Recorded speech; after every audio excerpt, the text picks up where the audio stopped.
Hello guys, welcome to Vibha classes. फिर से हम आपके पास लेकर आए हैं 10 कदम सीरीज का पार्ट 20। आज की जो वीडियो है हमारी वो एनसीईआरटी पे फोकस है, बिकॉज एग्जाम आ गए हैं और सबसे पहली प्रेफरेंस देखिए एनसीईआरटी आपकी सबसे पहली प्रेफरेंस होनी चाहिए, बिकॉज सीबीएसई की रिकमेंडेड बुक्स में से सबसे पहले नंबर पे आता है एनसीईआरटी, उसके बाद आता है एनसीईआरटी एग्जाम्पलर। अगर आप एनसीईआरटी एग्जाम्पलर के एमसीक्यूज ढूंढ रहे हैं बच्चों, तो हमने ऑलरेडी इसकी एक प्लेलिस्ट बनाई है। अगर आपको प्लेलिस्ट ना मिले तो हमें जरूर बताइए कमेंट बॉक्स में आकर, हम आपको बताएंगे।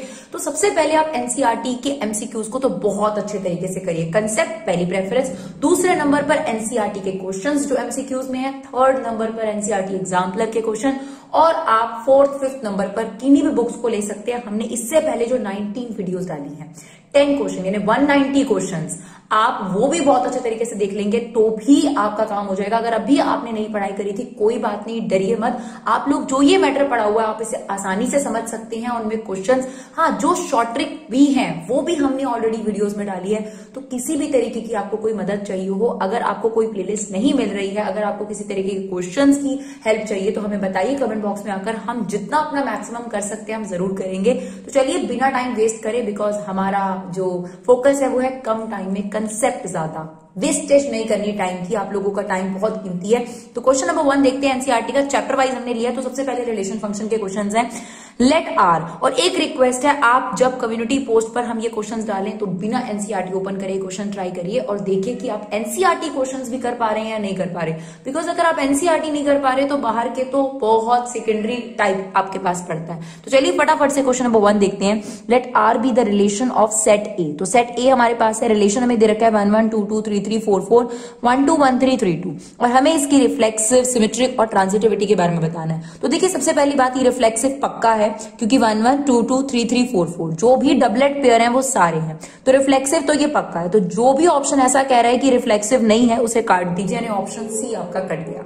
उसके बाद आता है सिमेट्रिक। सिमेट्रिक के लिए क्या जरूरी होता है कि अगर ए बी है तो बी ए भी होना चाहिए। 1 1 है तो इसका रिवर्स है, 2 2 है तो इसका रिवर्स भी है, 3 3 है तो इसका रिवर्स भी है। बच्चे कहते हैं मैम कहाँ है? आप एक बात बताइए, 3 3 का रिवर्स 3 3 होगा। अब आपको पता है सेट के अंदर सेम एलिमेंट को 2 बार लिखने की जरूरत नहीं होती, तो इसका रिवर्स चल रहा है लेकिन दिख नहीं रहा, राइट। 1 2 का रिवर्स कहाँ है? यहाँ पर 1 2 का तो रिवर्स दिख ही नहीं रहा हम लोगों को। 2 1 होना चाहिए था, 1 3 का रिवर्स 3 1 होना चाहिए था, 3 2 का रिवर्स 2 3, यानी इसका मतलब ये सिमेट्रिक तो कतई नहीं है। तो जो ऑप्शन ये कह रही हैं कि सिमेट्रिक है आप उन्हें काट सकते हैं। तो इक्विवेलेंस तो तभी होता ना जब सिमेट्रिक होता, राइट। उसके बाद आपके पास ऑप्शन ए भी कट गया। तो आप देखिए ऑटोमेटिकली आपको पता चल गया है कि ऑप्शन बी यहाँ पर करेक्ट है। लेकिन फिर भी हम आपको प्रूव करके दिखाएंगे कि ये ट्रांजिटिव क्यों है, क्योंकि बहुत सारे बच्चों के दिमाग में ये सवाल आता है कि मैम ये ट्रांजिटिव भी नहीं लग रहा। बिल्कुल ट्रांजिटिव है बच्चों। ये देखिए अगर यहाँ 1 2 है, राइट, और 2 2 है, यानी A B है, B C है, तो क्या A C नहीं है? बिल्कुल है 1 2। क्लियर है कि नहीं है? देखिए सिमिलरली अगर यहाँ 1 3 है, 3 2 है, तो क्या 1 2 नहीं है? बिल्कुल है। तो ये ट्रांजिटिव फॉर श्योर है। इसका मतलब ऑप्शन बी यहाँ पर करेक्ट ऑप्शन है। तो आप ये भी चूज कर सकते हैं कि जहां से आप जस्टिफाइड करते जा रहे हैं, जो आपको लगता है कट जाने चाहिए वो ऑप्शन काट दीजिए। उससे क्या होगा कि आपको चूज करने में आसानी हो जाती है। जैसे केबीसी में 50-50 दिया जाता है, जब ऑप्शन कम हो जाती है तो थोड़ी श्योरिटी बढ़ जाती है। बिल्कुल उसी तरीके से जिसमें आपको क्लैरिटी है कि ऑप्शन नहीं हो सकता, फटाफट से उसे काट दो, राइट। चलिए क्वेश्चन नंबर 2 देखते हैं। Let R be the relation in set N, यानी नेचुरल नंबर का सेट है, यानी आप डोमेन यहाँ पर नेचुरल नंबर पुट कर सकते हैं और जो आपका आंसर आना चाहिए वो भी नेचुरल नंबर ही आना चाहिए। आपको दे रखा है कि रिलेशन में हमें ऐसे पेयर लेने हैं ए और बी कि जो ए होना चाहिए वो b - 2 होना चाहिए, यानी b से 2 छोटा होना चाहिए a। क्लियर? और यहां पर ये भी क्लियर कर रखा है कि b को आपने 6 से बड़ा लेना है, यानी 7 8 9 10 ये आपके पास b की वैल्यूज है। तो इसमें से करेक्ट ऑप्शन चूज करना है। देखिए बहुत क्लियर है कि b की वैल्यू 6 से बड़ी है और यहाँ पर आपकी b की वैल्यू 4 है, तो ये ऑप्शन तो आप बिल्कुल काट दो क्योंकि ये हो ही नहीं सकता। हाँ, बाकी सारे ऑप्शंस हो सकते हैं क्योंकि बाकी सब में जो b है वो 6 से बड़ा है। अब इन तीनों में से कोई एक करेक्ट है। चलिए पहला वाला ले लेते हैं। अगर b 8 है क्योंकि ये तो कट हुआ है। अगर b यहां पर हम 8 पुट करें तो 8 माइनस 2, a की वैल्यू कितनी आती है बच्चों? 6 आती है ना, 3 थोड़ा ना आएगी, तो ऑप्शन बी कट गया। हमें खुद क्लियर हो गया कि जब हमने b की वैल्यू 8 रखी तो a की वैल्यू 6 आ रही है, यानी 6,8 रिलेशन से 100% बिलोंग कर रहा है।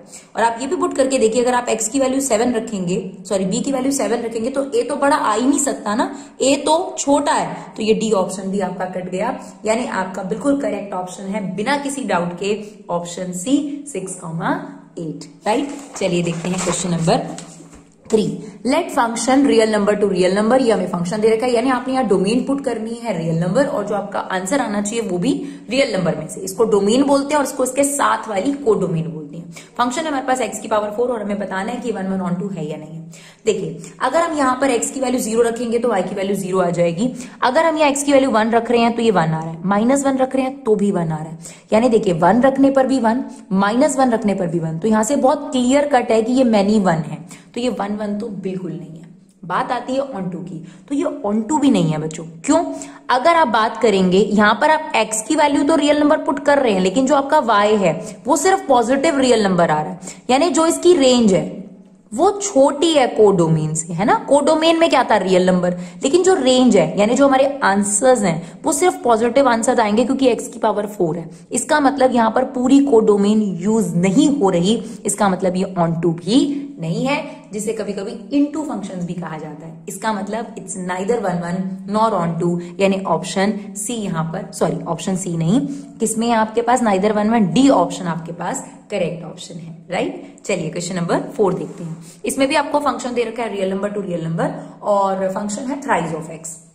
अब आप देखिए, अगर x की वैल्यू 0 रखेंगे तो y की वैल्यू 0 आ रही है, x की वैल्यू 1 रखेंगे तो y की वैल्यू 3 आ रही है, -1 रखेंगे तो -3 आ रही है। यानी जब मैं यूनिक वैल्यू पुट कर रही हूं तो मेरा आंसर भी यूनिक ही आ रहा है। अगर हमने 2 पुट करा तो 6 आ गया, √2 पुट करा तो 3√2 आ गया, -1/2 पुट करा तो -3/2 आ गया। यानी हर बार जब मैं डोमेन यानी x की वैल्यू, डोमेन क्या होती है, x की वैल्यू अलग रख रही हूं तो जो मेरा y का वैल्यू है वो भी अलग आ रहा है, 0, 0, 1, 3, -1, -3, तो ये 1 1 तो पक्का है।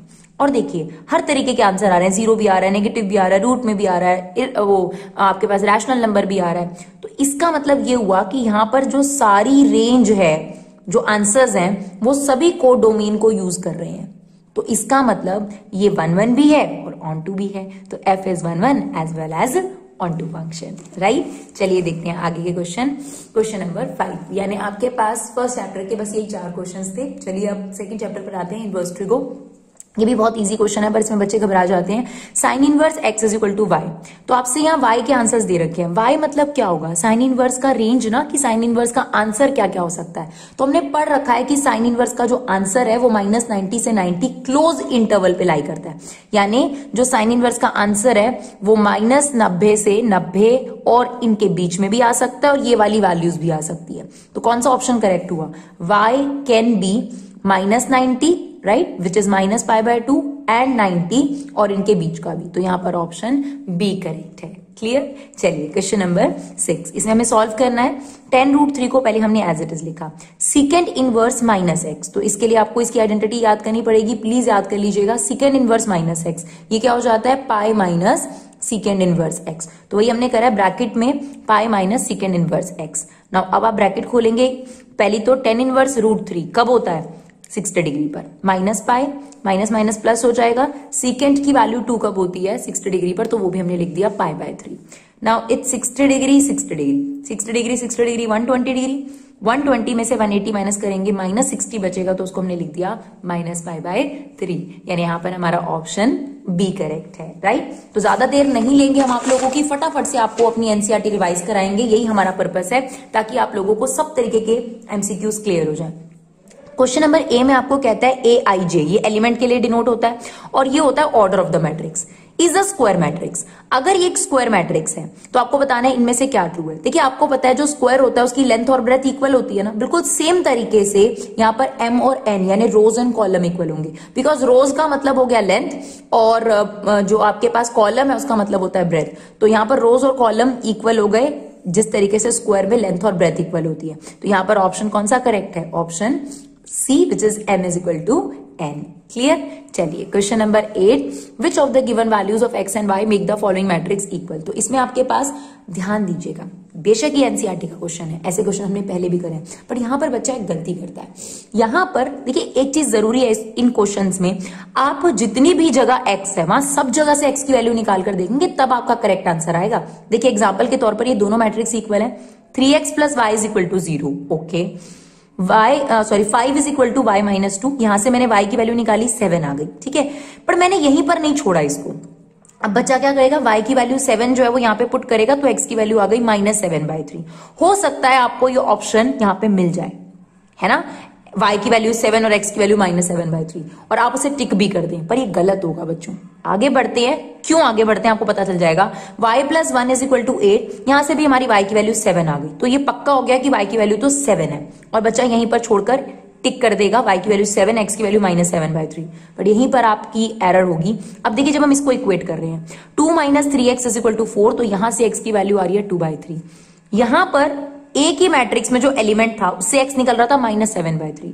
इसी मैट्रिक्स में से दूसरे एलिमेंट से निकल रहा है x की वैल्यू 2/3. सेम x अलग अलग वैल्यू कैसे कैरी कर सकता है? इसका मतलब इस मैट्रिक्स में जो इंफॉर्मेशन है उसमें कुछ गड़बड़ है, इसीलिए इनमें से कोई भी आंसर नहीं हो सकता बच्चों. आप देखोगे तो यहाँ पर ये भी दे रखा है, x की वैल्यू 2/3 भी दे रखा है. मतलब आपको इस तरीके के ऑप्शंस दे देगा कि आप फटाफट टिक कर दो. तो आपको मैं यही सजेस्ट करूंगी, जब इक्वालिटी ऑफ मैट्रिक्स का ऑर्डर है तो एक बार ज्यादा देर नहीं लगेगी, एक बार सभी वैल्यूज को कंपेयर करके चेक कर लेना. अब यहां पर क्या आंसर होगा? यहां पर यह आंसर नहीं होगा कि x की वैल्यू -7/3 और y की वैल्यू 7. क्यों? अरे x की वैल्यू 7/3 भी आ रही है और 2/3 भी आ रही है, दोनों में से कोई एक ही होगी ना. तो यहां पर ऑप्शन कौन सा करेक्ट है? Not possible to find, because यहां पर इंफॉर्मेशन में ही कुछ गड़बड़ है. राइट? तो ध्यान से करिएगा, एमसीक्यूज थोड़ा सा कॉन्सेंट्रेशन और दिमाग दोनों चीजें मांगता है, और अगर एक बार ठीक हो जाए तो फिर बहुत ही बढ़िया हो जाता है, 1 नंबर पूरे.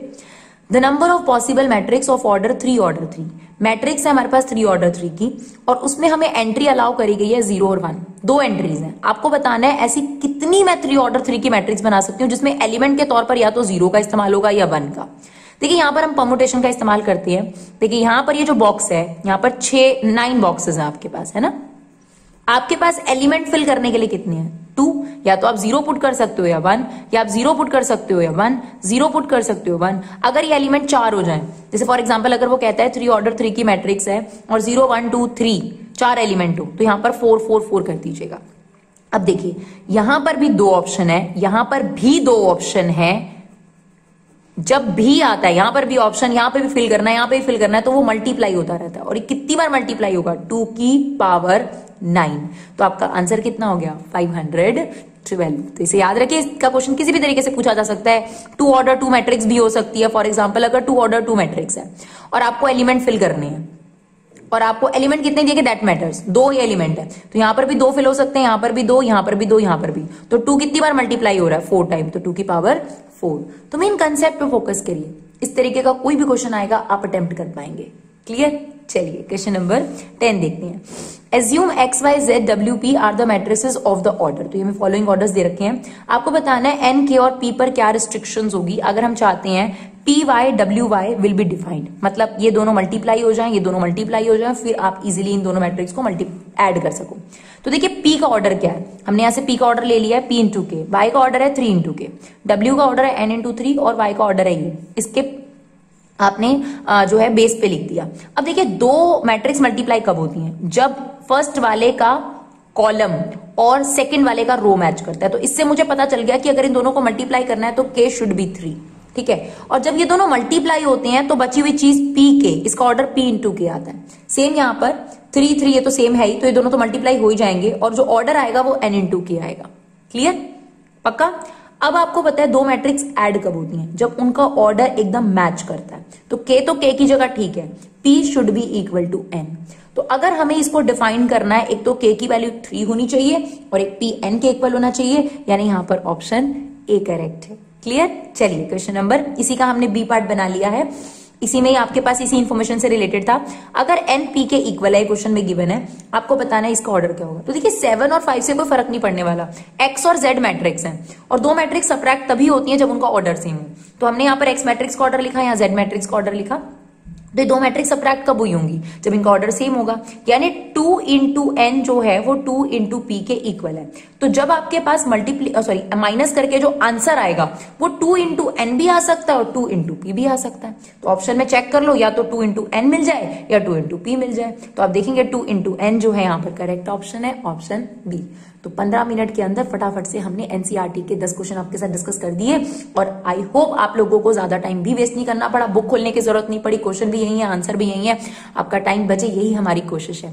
मेरे बच्चों को मेरी तरफ से बहुत बहुत ब्लेसिंग्स हैं, आप लोग बहुत अच्छे तरीके से अपना पेपर करें, ऑल द बेस्ट। और भी क्वेश्चन हम फटाफट लेकर आ रहे हैं एनसीईआरटी के, और अगर हमें समय मिला तो हम एक्स्ट्रा और भी लेकर आएंगे और आप लोगों की मदद जरूर करेंगे। अगर आपको ये वीडियो यूजफुल लगे तो प्लीज अपना कीमती समय निकालकर हमें सपोर्ट जरूर करिए, सब्सक्राइब करिए। अगर आपके पास समय है तो प्लीज इन वीडियोस को शेयर जरूर करिए। Thank you so much guys for love and support, keep supporting Vibha classes.